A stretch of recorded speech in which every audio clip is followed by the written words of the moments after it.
Doktors Artis Pabriks un Einars Repše. Raksts tapis sadarbībā starp Latvijas nākotnes fórums un Domnīcu Ziemeļeiropas politikas centrs. Ja gribi izvairīties no kara, gatavojies tam.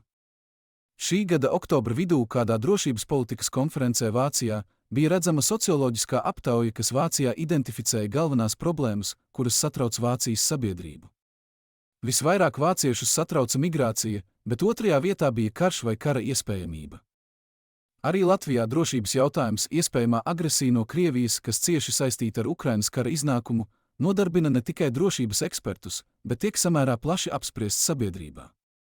Jau vairākus gadus drošība tiek minēta starp galvenajām valdības prioritātēm, tiek nostiprināti nacionālie bruņotie spēki, palielinot personālu, tehnisko nodrošinājumu un ugunsjaudu, piešķirts papildus finansējums iekšējai drošībai, tiek strādāts pie visaptvarošās valsts aizsardzības sistēmas, kuras mērķis ir maksimāli labi sagatavot Latvijas sabiedrību dažādām krīzēm vai iespējamam karam. Skolās ir ieviesta valsts aizsardzības mācība, tiek īstenotas brīvprātīgo rezervistu apmācības programmas. Daudzi eksperti ir vienisprātis, ka pat Ukrainas uzvaras gadījumā Krievija turpinās būt drauds Latvijas neatkarībai. Vai pie šādiem draudiem ir izdarīts viss iespējamais Latvijas aizsardzībai? Ja nē, tad kas būtu darāms papildus un labāk? Ņemot vērā, ka Latvija ir NATO un Eiropas Savienības dalība valsts, arvien aktuālāks kļūst jautājums, ar kādu un kuru sabiedroto palīdzību mēs varam rēķināties, sekojot politiskajiem procesiem mūsu sabiedroto valstīs. Šie, kā arī citi jautājumi, ir tie, uz kuriem mēģināsim rast atbildi šajā rakstā. Ģeopolitiskā situācija kopš 2022. gada 24. februāra. Karš Ukrainā, aizstāvoties pret Krievijas iebrukumu, ilgst jau 1 gadu un 9 mēnešus. Uzsākot šo karu, Krievijas politiskās aprindas pārrēķinājās, uzskatot, ka tas būs zibenskarš. Bija plānots 3 dienu laikā ieņemt Kijivu, mainīt Ukrainas valdību un iegūt kontroli pār šo valsti.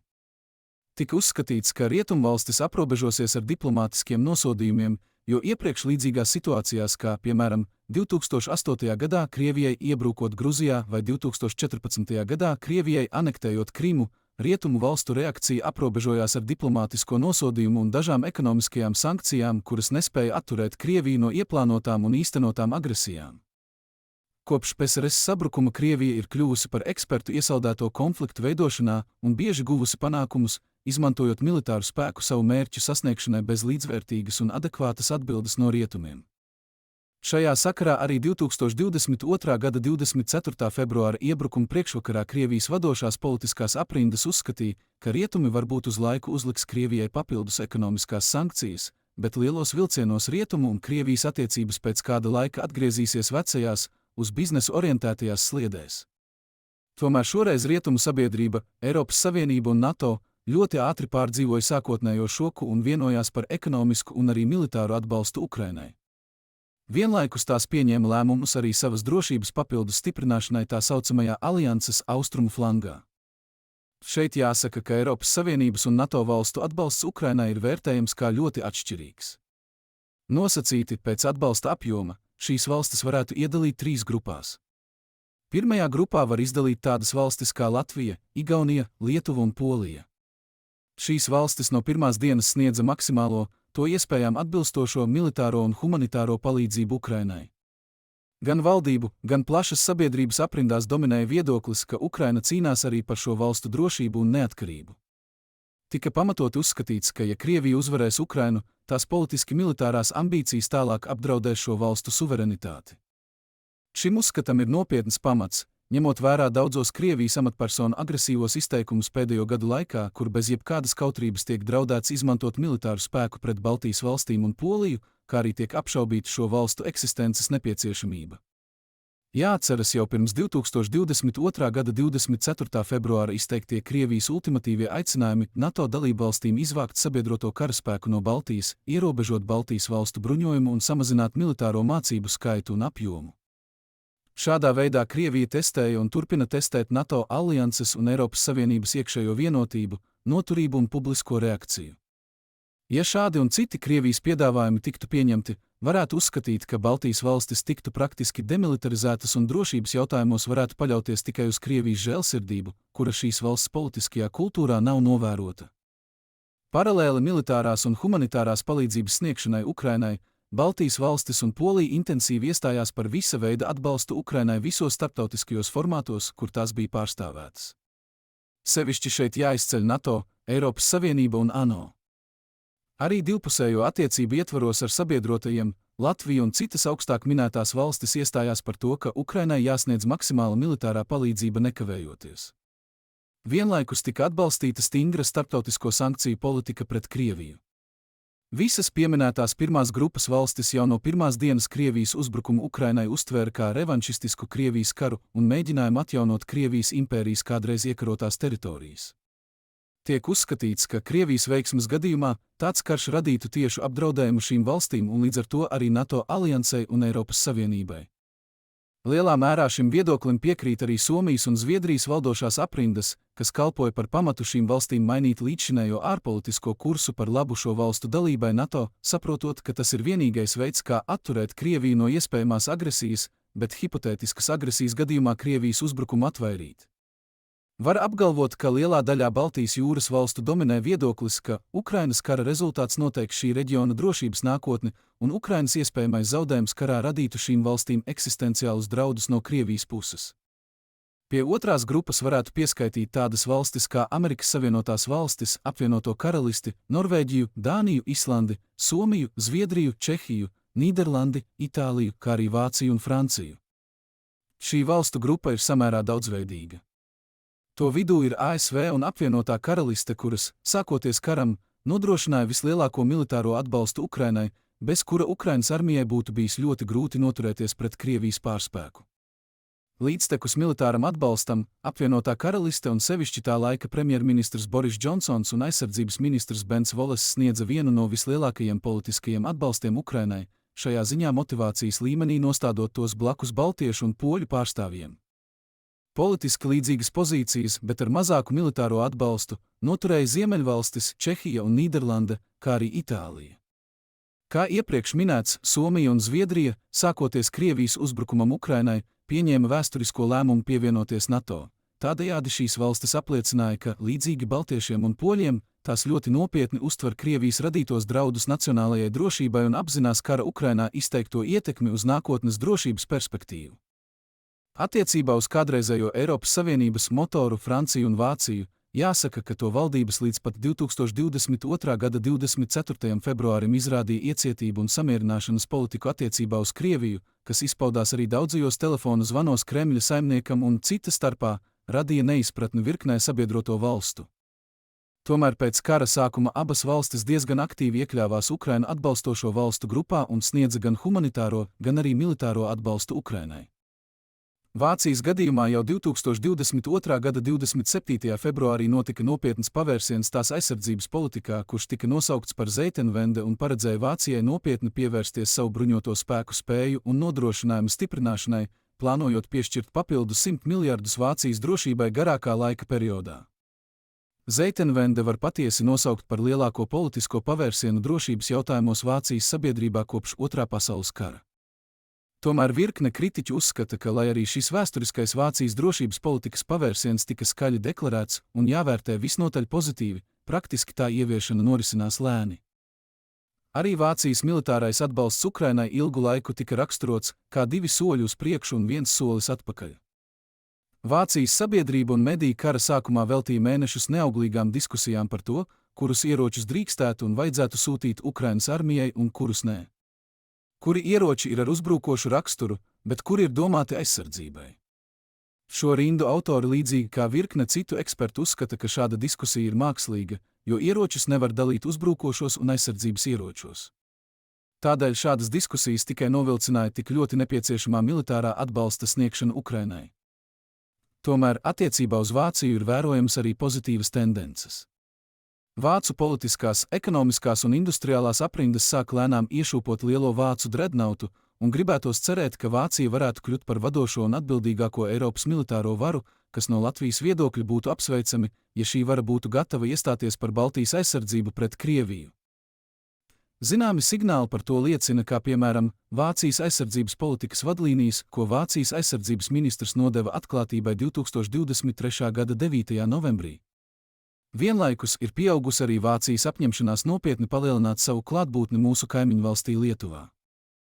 Tomēr kopumā rietumvalstu un lielas daļas augšminētajā grupā ieskaitīto valstu sabiedriski politisko pozīciju attiecībā uz Ukrainu varētu raksturot kā piesardzīgi atbalstošu, kura attīstījās Ukrainai labvēlīgākā virzienā tikai karam pieņemoties spēkā un pirmās grupas valstīm uz to nemitīgi aicinot. Bieži lēmumi par militārās palīdzības sniegšanu tika pieņemti novēloti vai izpildīti tikai daļēji. Kā iemeslu tam varētu minēt mūsu izpratnē nepamatotas bailes no kara tālākas eskalācijas, kas varētu ieraut karā arī NATO, kā arī bailes no Krievijas zaudējuma karā un tam sekojošām jukām šajā valstī. Krievijas propaganda veiksmīgi izmantoja šīs bažas rietumvalstīs un tās pat pastiprināja, draudot gan ar kodolieroču izmantošanu, gan iespējamu militāru konfliktu ar NATO. Vienlaikus kara gaitā bija vērojams, cik veiksmīgi Krievija izmanto visus tās rīcībā esošos resursus, lai ietekmētu rietumu sabiedrību caur sev draudzīgām partijām, ietekmes aģentiem, politiķiem, nevalstisko sektoru un biznesa aprindām. Kopumā var apgalvot, ka Krievijai daļēji izdevās šķelt rietumvalstu sabiedrisko domu un vājināt politisko lēmumu pieņemšanu attiecībā uz palīdzību Ukrainai. Karam ieejot ilglaicīgā fāzē, arvien vairāk novērojams sabiedrības nogurums no kara gandrīz visās rietumvalstīs. Diemžēl pastiprinās arī vēlme meklēt izlīgumu ar Krieviju, pat ja tas nozīmētu Ukrainas atteikšanos no dažām Krievijas okupētajām teritorijām. Viļņas NATO galotņu tikšanās laikā netika pieņemts nekāds lēmums par Ukrainas tālāko nākotni šajā aliansē. Iespējams, ka tāds tiek taupīts 2024. gada Vašingtonas NATO samitam, tomēr riski joprojām ir lieli, ka karam ievelkoties, samiernieciskās pozīcijas šo valstu grupā tikai pieņemsies spēkā. Par to liecina gan atsevišķi raksti rietumu presē, gan Ukrainas armijas komandiera Zalužņī novembra interviju žurnālā The Economist. Bažas par iespējamo vēlmi panākt Ukrainas piekāpšanos un pamieris uztrauc ļoti daudzus politikas un militāros ekspertus, kā arī šajā rakstā minētās pirmās grupas valstis un to sabiedrības. Tiek uzskatīts, ka ja Krievija netiks šajā karā militāri sakauta, tā pārgrupēsies un agrāk vai vēlāk uzsāks jaunu karu, kas šajā gadījumā jau tieši iesaistītu NATO dalību valstis. Un diemžēl izskatās, ka tas notiks drīzāk agrāk nekā vēlāk.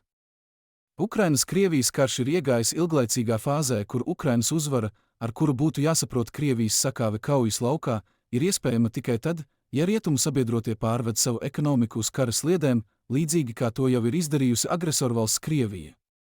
Tāpat ir nepieciešams, ka rietumu sabiedrotie piegādā Ukrainai iespējami daudz ieroču, munīcijas un kaujas tehnikas, faktiski visu, kas tai ir vajadzīgs. Pašreizējā situācijā neizskatās, ka ASV administrācija būtu gatava to darīt iekšpolitisku un iespējams ārpolitisku apsvērumu dēļ. ASV tuvojas vēlēšanas, kuras izšķirs daudz ko ne tikai politiski sašķeltajā ASV sabiedrībā, bet arī Ukrainas kara iznākumā. Maskava to ļoti labi apzinās, tāpēc izdarīs visu, lai turpinātu karu vismaz līdz 2024. gada rudenim. Ja ASV militārais atbalsts mazināsies, tas negatīvi ietekmēs kara gaitu, kā arī psiholoģiski negatīvi ietekmēs gan Ukrainas sabiedrību, gan arī sabiedrības Baltijas valstīs. Krievijas vadība mazāku vai lēnāku ASV un citu rietumvalstu atbalstu Ukrainai interpretēs kā rietumu un, pirmkārt, ASV vājumu, kas tikai pastiprinās tās revanšistisko politiku pret kaimiņu valstīm. Atbalsta mazināšana vai pat nepalielināšana Ukrainai ne tikai paildzinās šo karu, bet arī rosinās tādas valstis kā Ķīna apšaubīt rietumu spējas aizstāvēt savas intereses ar militāru spēku. Negatīva iezīme pašreizējā politiskajā diskursā rietumu medijos un politiskajās aprindās ir tā, ka tiek diskutēta un pat apšaubīta pašreizējās palīdzības apjoma lietderība. Tā vietā būtu nepieciešams nekavējoties palīdzības apjomu palielināt tā, lai Ukrainas nepieciešamības tiktu nosektas. Šī ir bijusi šī raksta autora pozīcija jau kopš kara sākuma, proti nodrošināt Ukrainu ar visu nepieciešamo tā, lai Krievija redz, ka tai nav iespēja šo karu uzvarēt. Tas ir vienīgais veids, kā iespējami ātrāk šo karu izbeigt, kā arī nesamazināt transatlantiskās alianses ietekmi uz globāliem drošības procesiem. Diemžēl neizskatās, ka šis viedoklis dominētu vadošajās rietumvalstīs. Arī Eiropā gatavība sniegt vēl lielāku atbalstu Ukrainai nav pašsaprotama, tam ir politiski un arī tīri praktiski iemesli. Politisko sadaļu novembra sākumā spilgti raksturoja Vācijas aizsardzības ministra Pistoriusa izteikums, ka Vācija joprojām nesūtīs tik ļoti vajadzīgās Taurus raķetes Ukrainai, jo nav pierādījumu, ka tas varētu mainīt kara gaitu. Lieki teikt, ka šis arguments neiztur nekādu kritiku, jo neviens neliedz rietumiem sniegt tādu atbalstu Ukrainai, kurš kopumā izmainītu kara gaitu. Palīdzību kavē arī tas, ka Eiropas industrija joprojām nav pārorientēta uz tāda militārā ekipējuma ražošanu, kurš apmierinātu Ukrainas armijas un pašas Eiropas mūsdienu vajadzības pilnā apmērā. Piemēram, kā nesen Rīgas konferencē izteicās kāda Francijas pārstāve, viena artilērijas iekārta tiek saražota 17 mēnešos. Līdzīgi tas ir praktiski ar visu militāri rūpniecisko kompleksu, kurš Eiropas Savienības un NATO valstīs ir bijis atstāts novārtā kopš PSRS sabrukuma. Pēdējo desmitgažu rietumu politiku var raksturot ar Francisa Fukujamas sarakstītās grāmatas The End of History and the Last Man tēzēm, kas pārāk naivi atainoja mūsdienu rietumu pasaules drošības situāciju, apgalvojot, ka rietumu liberāla demokrātiskās sabiedrības modelis ir uzvarējis un lielie izaicinājumi ir garām. Šāds pasaules skats tika pieņemts kā patiesība, realitāti aizstājot ar vēlmju domāšanu. Lai arī Fukujama savu viedokli ir mainījis, rietumu politiskās aprindas to nav izdarījušas. Mūsu izpratnē drīzāk ir daļēji piepildījies cits scenārijs, kuru proponēja Samuels Huntingtons savā grāmatā Civilizāciju sadursme. Pesimismu par Ukrainas kara iznākumu rada arī vairāki citi faktori. Piemēram, līdz šim nepieminētā trešās valstu grupas pozīciju attiecībā uz palīdzības sniegšanu Ukrainai, kurā pašlaik var ietilpināt Ungāriju un kopš pēdējām parlamenta vēlēšanām arī Slovākiju. Abas valstis atklāti iestājas par samiernieciskumu, sarunām ar Krieviju, netic Ukrainas iespējai uzvarēt šo pašaizsardzības karu un iebilst pret militārās palīdzības sniegšanu Ukrainai. Ņemot vērā, ka abas ir Eiropas Savienības un NATO dalību valstis, šāda pozīcija grauj Eiropas Savienības un NATO vienotību. Latvijas gadījumā tas var papildus apdraudēt mūsu nacionālo drošību, jo Slovāku armijas kontingents ir NATO paplašinātās klātbūtnes kaujas grupas sastāvā Latvijas teritorijā. Nopietni situāciju ietekmē arī pēdējie ģeopolitiskie notikumi pasaulē. Kopš 7. oktobra ir sācies jauns karš tuvajos austrumos starp Izraēlu un Hamas teroristisko grupējumu. Šis karš ir licis ASV kā Izraēlas sabiedrotaja uz tuvajiem austrumiem nosūtīt 2 aviobāzes kuģu grupas, kā arī stiprināt citus kontingentus tuvo austrumu reģionā, jo sastopas ar papildus militārajiem uzbrukumiem no Sīrijas un Jemenas.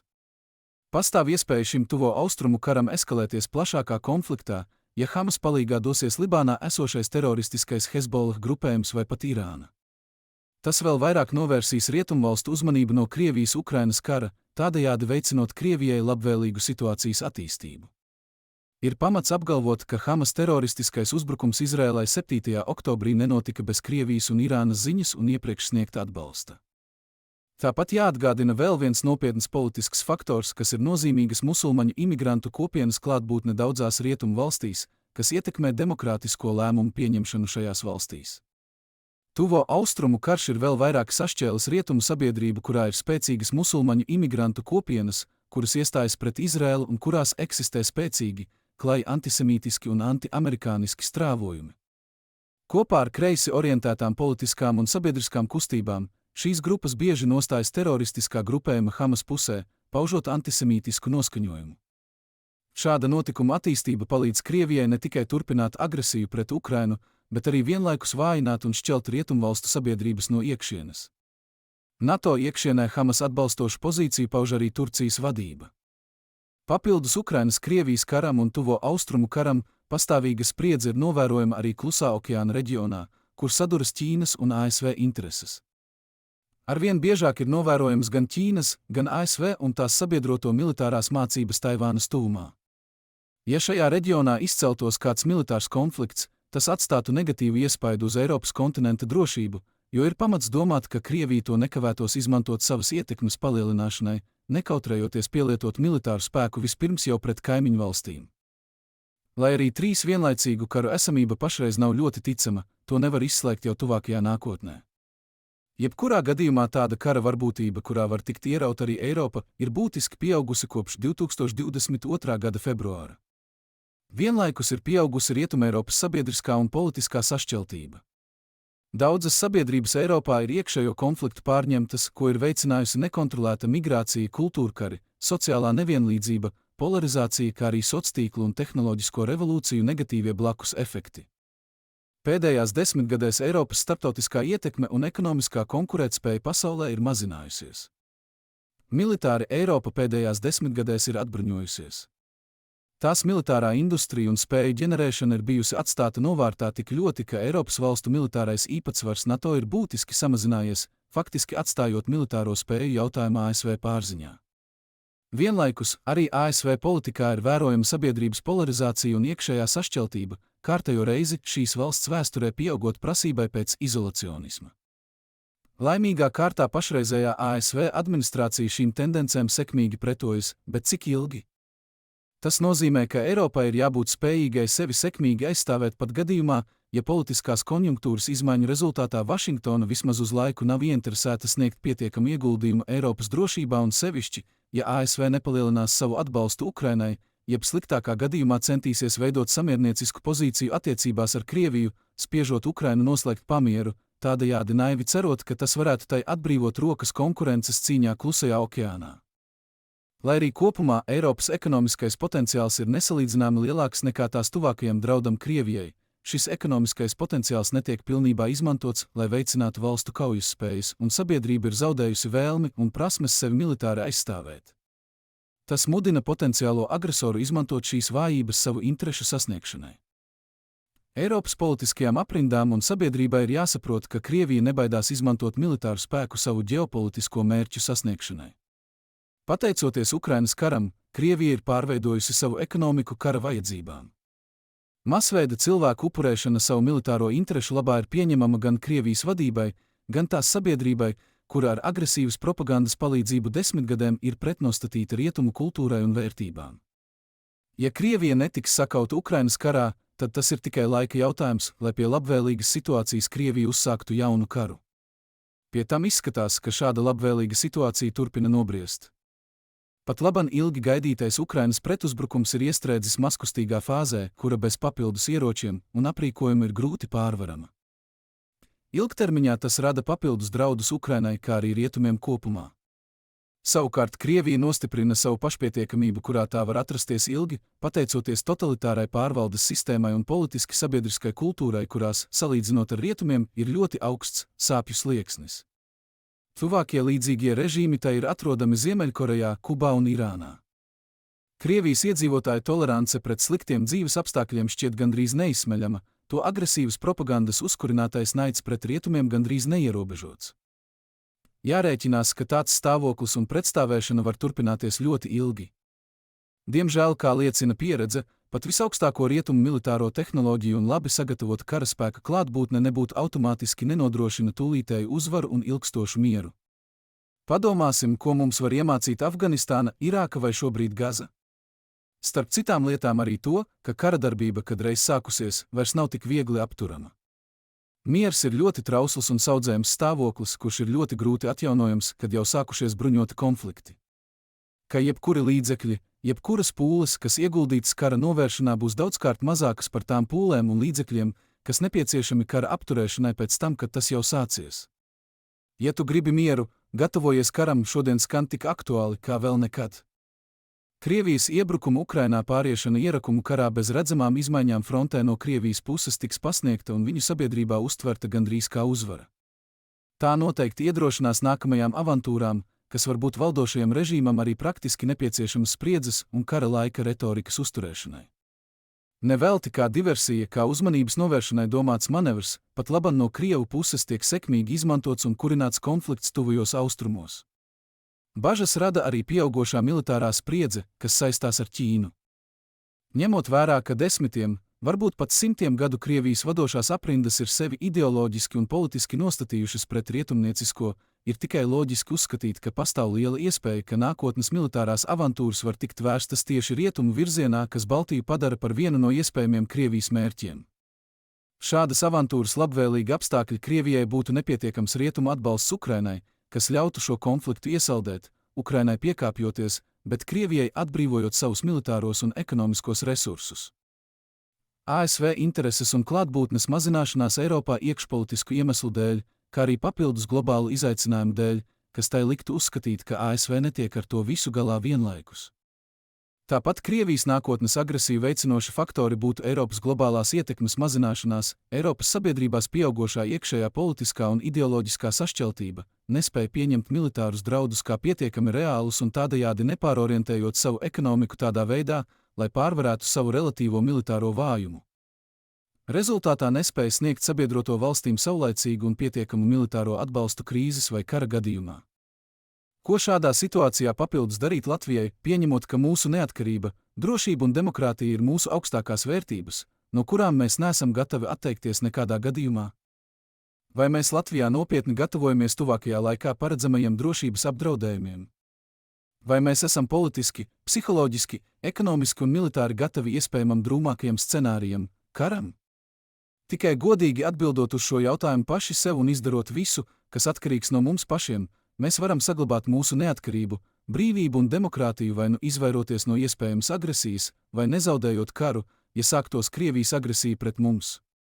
Priekšplānā skaidri izvirzās viens nekavējoties prioritizējams strateģiskais mērķis – būt gataviem valsts aizsardzībai gaidāmā reālā kara apstākļos, kā arī būt iespējami pašpietiekamiem un gataviem savas tautsaimniecības sekmīgai darbībai arī globālas krīzes apstākļos. Pat ja sekmīgi izvairīsimies no kara, šāda tautsaimniecības gatavība paļauties vairāk uz sevi, savu kapitālu un uzņēmumiem lieti noderēs kaut vai gaidāmās klimata krīzes izraisīto seku dēļ. Pasaule bez nopietniem satricinājumiem vairs ilgi var nebūt tik mierīga un draudzīga, kāda tā ir pat laban. Un šādām nebūt ne tikai teorētiskām iespējām, ir labi būt sagatavotiem un stipriem, ar savu, vietējo, labi nostādītu tautsaimniecību un valsts militāro aizsardzību.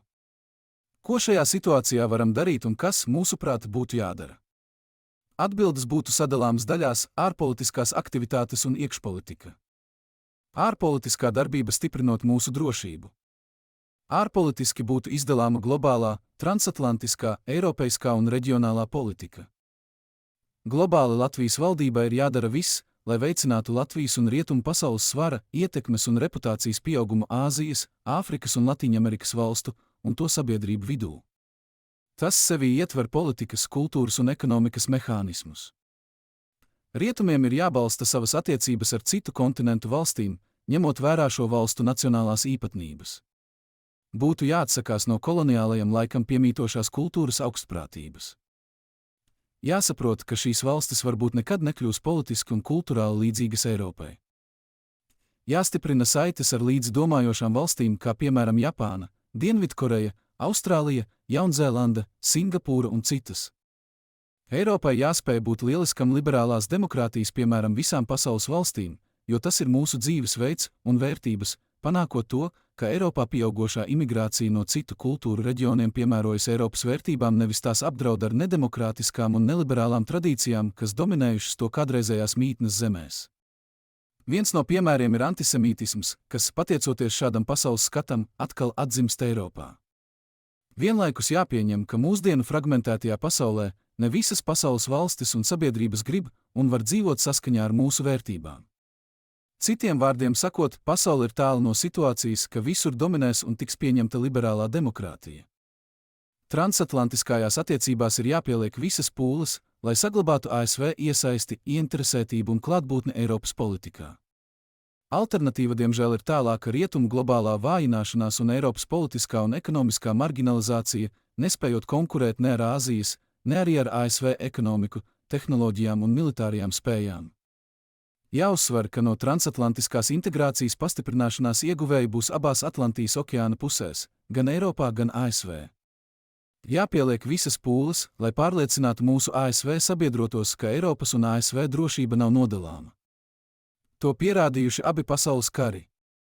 Jāturpina skaidrot, ka Krievijas-Ukrainas kara iznākums noteiks visas Eiropas un, iespējams, arī pasaules drošības struktūru nākotnē, tādēļ samiernieciskums novedīs pie rietumu globālās ietekmes mazināšanās un, iespējams, jauna pasaules mēroga konflikta, no kura ASV nespēs izvairīties.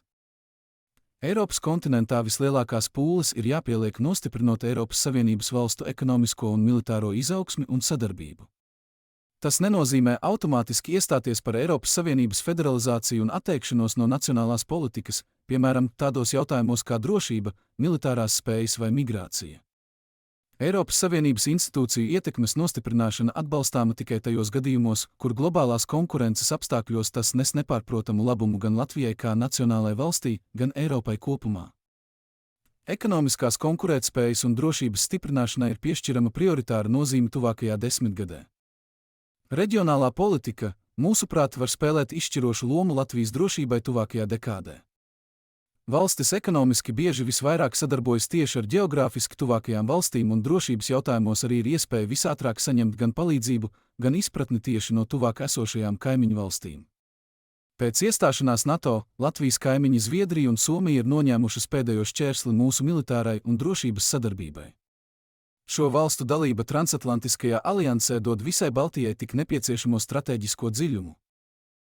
Arī militārās spējas abām jaunajām dalībvalstīm ir ievērojamas. Zviedrijā un sevišķi Somijā ir attīstīta sabiedrības noturība, apņemšanās valsti aizstāvēt, ievērojams bruņoto spēku spējas un relatīvi attīstīta militārā industrija. Nopietna attieksme pret drošības jautājumiem ir vērojama arī Polijā, kur tiek attīstītas militārās spējas un nacionālā militārā industrija. Polija ir starp atslēgas valstīm reģiona drošībai gadījumā, ja Baltijas reģionā notiek Krievijas iebrukums. Baltijas jūras reģiona valstu vidū jāturpina mēģinājumi aktivizēt militārās industrijas un drošības sadarbību arī ar Vāciju, jo tā ir ne tikai ģeogrāfiski tuva Latvijai, bet ir arī ekonomiski vislielākā Eiropas valsts.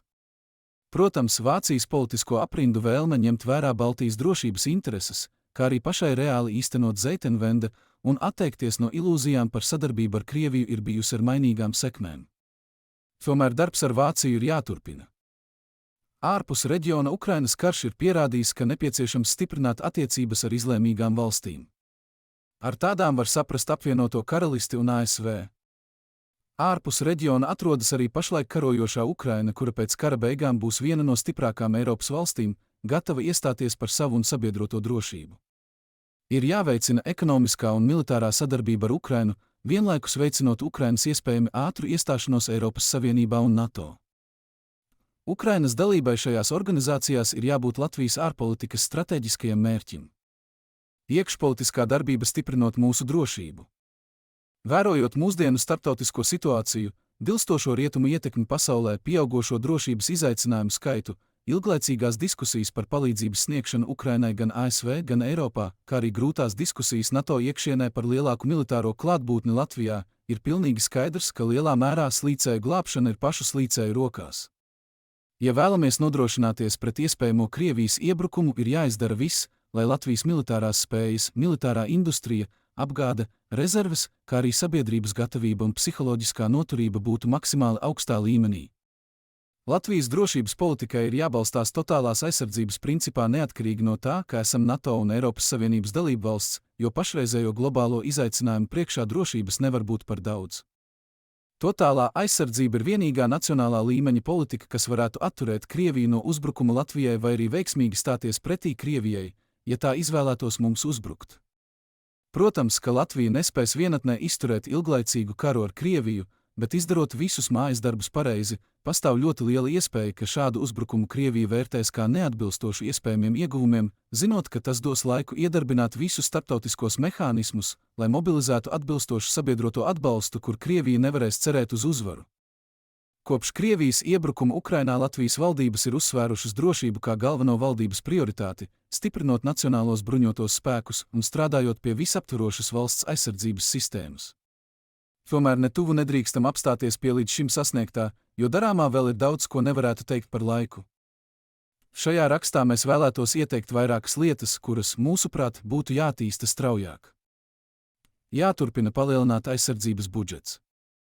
Nekādi tēriņi nebūs par lielu, lai sekmētu mieru. Budžetam ir jāatbilst mūsu nepieciešamībai pēc nopietnām militārām spējām.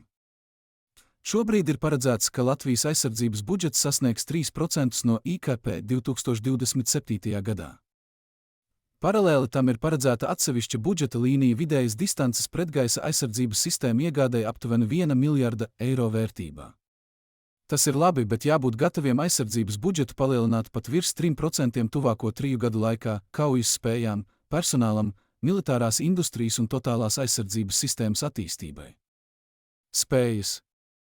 Mācoties no Ukrainas kara piemēriem un domājot par Latvijas kaujas spējām, būtu nepieciešama sauszemes spēku visa veida ugunsjaudas palielināšana, bruņutehniku un reaktīvo artilēriju ieskaitot. Pretgaisa aizsardzībā nepieciešams domāt par papildus pretdronu sistēmām, kā arī antibalistiskajām spējām. Jāturpina darbs pie krasta aizsardzības raķešu sistēmām un jūras dronu spējām. Gaisa, zemes, jūras dronu attīstība, elektroniskā karadarbības spējas, kas spēj novērst dronu uzbrukumus un, protams, kiberaizsardzība. Jāturpina investīcijas speciālo uzdevumu vienībās, attīstot to spējas. Jāattīst arī citas spējas, kuras šeit nav minētas. Cilvēku resursi. Lai spējas attīstītu, ir vajadzīgi kvalificēti cilvēku resursi, kā arī nopietna nacionālā militārā industrija un sabiedrības gatavība sevi aizstāvēt.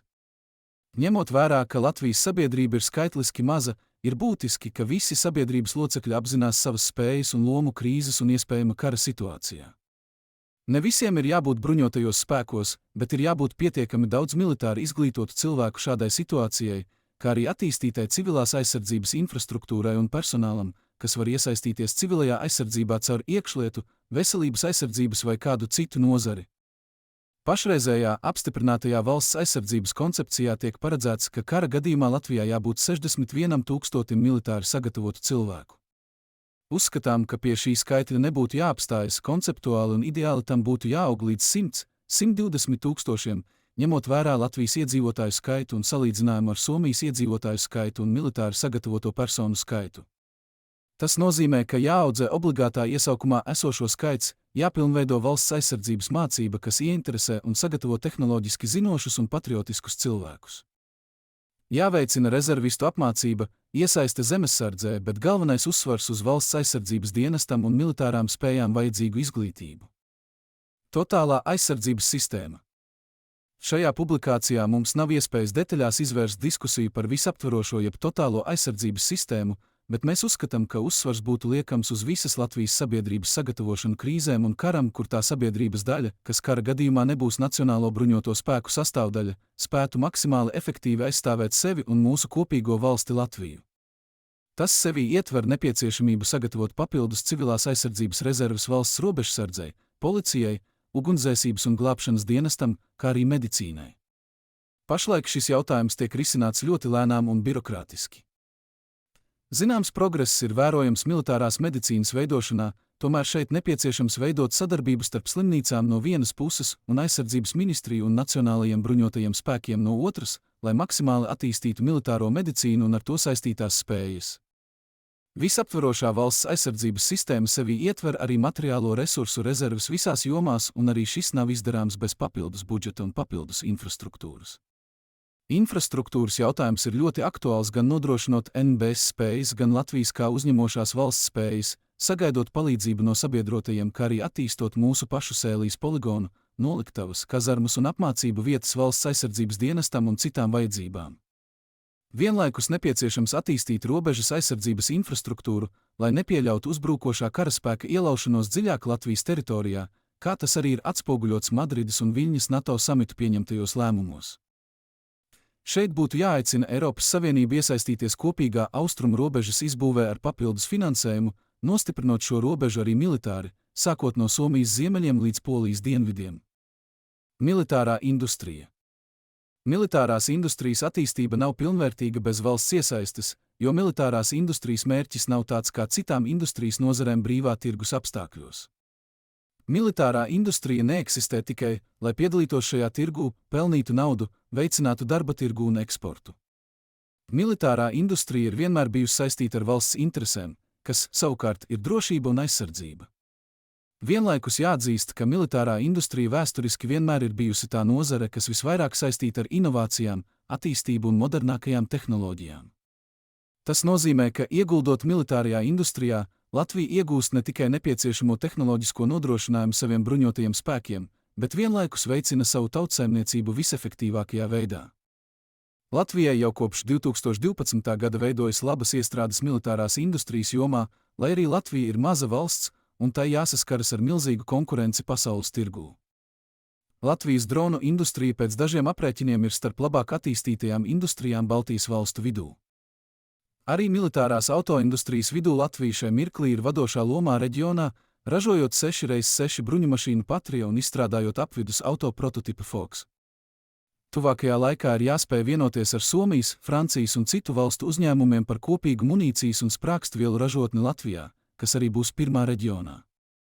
Šī nelielā raksta mērķis nav aplūkot visus militārās industrijas attīstības aspektus Latvijā. Vēlamies norādīt, ka Latvijas aizsardzība un drošība nav iedomājama bez investīcijām un militārās industrijas attīstības.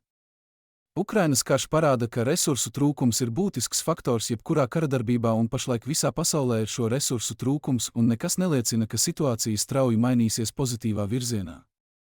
Uzskatām, ka militārās industrijas laukā jābūt nacionālam pasūtījumam un nacionālai spējai maksimāli nodrošināt sevi ar tik daudz, cik iespējams, tuvākajos 10 gados. Uz sabiedroto piegādēm vien pilnībā paļauties nevarēsim, jo pat ja būs politiskā griba, nebūs iespēju, ņemot vērā, ka rietumu militārā industrija nav spējīga apgādāt sevi ar visu nepieciešamo pat miera laikā, kur nu vēl kara apstākļos. Saimnieciski pienācis laiks nopietni attīstīt pašiem savu ražošanu. Ir labi cienīt ārvalstu investīcijas, bet pienācis laiks cienīt un rūpēties pašiem par saviem vietējā kapitāla uzņēmumiem vismaz tikpat, cik valsts rūpējas par ārvalstniekiem. Ir labi, ka pastāv tāda ārvalstu investoru padome Latvijā, kurai ir tiesības īpaši un ekskluzīvi tikties ar valdību un apspriest visus tai aktuālos jautājumus. Pie tam regulāri tikties. Bet būtu labi, ja arī vietējā, nacionālā kapitāla uzņēmumiem būtu līdzīga iespēja tikt cienītiem un uzklausītiem no valdības. Citādi brīžiem šķiet, ka vietējais uzņēmējs un viņa ieguldītais kapitāls atstāts tādā kā pabērna lomā. Tad nu nebrīnīsimies, ka ārzemnieki pamazām pārņem nozari pēc nozares. Mums nepieciešams sava ražošana, savas augsto tehnoloģiju spējas, sava izglītotu cilvēku bāze. Arī sava militārā ražošana. Pastiprināti jātīsta dronu industrija, militārā autobūve, informācijas tehnoloģijas, pārtikas apgāde, loģistika. Kritiskā situācijā varēsim droši paļauties tikai paši uz sevi. Bez tam ražošanas attīstība un lielāka pašpietiekamība noteikti nenāks par sliktu, arī miera laikos. Secinājumi.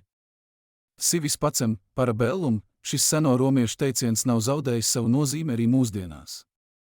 Ja vēlies mieru, esi gatavs karot, ja nepieciešams. Šajā rakstā mēs vēlējāmies Latvijas un sabiedroto politikas veidotājiem, ekspertiem un plašākai sabiedrībai atgādināt, ka dzīvojam trauksmainos laikos. Mūsu brīvības un mūsu drošība ir apdraudēta vairāk nekā jebkad. Šai nedrošībai ir virkne cēloņu un iemeslu, starp kuriem jāizdala totalitārās Krievijas ambīcijas mūsu robežu tuvumā, kā arī tektoniskas izmaiņas pasaules ģeopolitikā, kas nes jaunus izaicinājumus visiem. Mums ir jābūt tiem gataviem.